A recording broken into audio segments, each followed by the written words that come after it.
যে সামনে ফেব্রুয়ারি মাস ভালোবাসা দিবস উপলক্ষে মানে উদযাপন করার জন্য রেড করছি।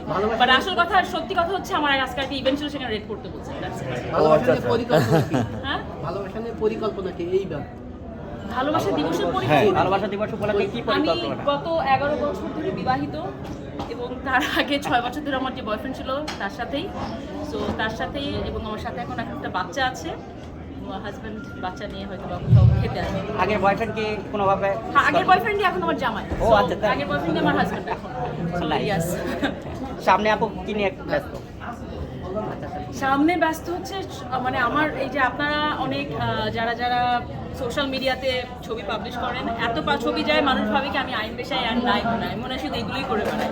আমি আইন পেশায়ও আছি এবং কোর্টে যেতে হয়, চেম্বার করি, সব কিছু করি। সব মিলে ওখানেও প্রচণ্ড ব্যস্ত আছি। আপু ভালোবাসা নিয়ে এক লাইন সংজ্ঞা বলবেন। আমি আজকে আরেকটা ইন্টারভিউ দিয়েছি, সেখানে আমাকে একটা কোয়েশ্চেন করেছে, তার সেই কোয়েশ্চেনের একটা লাইন যেটা আমি বলেছি, আনসারটা বলেছি।